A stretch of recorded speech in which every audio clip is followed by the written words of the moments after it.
সবার চোখ হেলিকপ্টারের দিকে। অবতরণ করতেই প্রিয় নেতাকে দেখতে ছুটে চলা।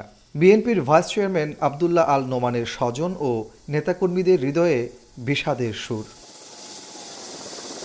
বৃহস্পতিবার বিকেলে বর্ণাঢ্য এই রাজনীতিকের মরদেহ ঢাকা থেকে চট্টগ্রামে আনা হলে এমন দৃশ্যের অবতারণা হয়। শেষবারের মতো দেখতে এম এ আজিজ স্টেডিয়ামে জড়ো হন শত শত নেতাকর্মী। এরপর তার মরদেহ নিয়ে যাওয়া হয় কাজী দেউরির ভিআইপি টাওয়ারের বাসভবনে। সেখানেও বর্ষিয়ান এই রাজনীতিককে শ্রদ্ধা জানাতে ছুটে আসেন সর্বস্তরের মানুষ। তিনি দলের আদর্শ ভালোবাসতেন, কিন্তু দেশের অপমান মানুষকে তিনি ভালোবাসতেন।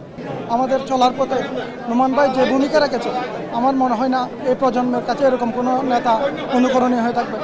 নেতাকর্মীরা বলেন, কেবল চট্টগ্রাম নয়, পুরো দেশের রাজনীতির অঙ্গনে কিংবদন্তি পুরুষ ছিলেন তিনি। চট্টগ্রামের শিক্ষা, ক্রীড়া ও অবকাঠামোগত উন্নয়নে রেখে গেছেন গুরুত্বপূর্ণ অবদান। রাজনীতিবিদ হিসাবে উনি সফল এবং একজন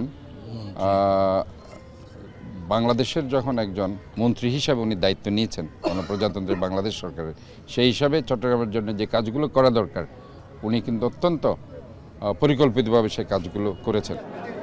শুক্রবার জুমার নামাজের পর নগরীর জমিয়তুল ফালাহ মসজিদ মাঠে বিএনপির এই নেতার চতুর্থ জানাজা অনুষ্ঠিত হবে।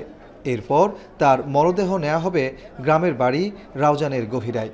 সেখানে বাদ আসর জানাজা শেষে পারিবারিক কবরস্থানে দাফন করা হবে বীর মুক্তিযোদ্ধা আব্দুল্লাহ আল নোমানকে। মঙ্গলবার ভোরে ঢাকায় ইন্তেকাল করেন বিএনপির ভাইস চেয়ারম্যান সাবেক মন্ত্রী আব্দুল্লাহ আল নোমান। কাজী মাহফুজ, এখন, চট্টগ্রাম।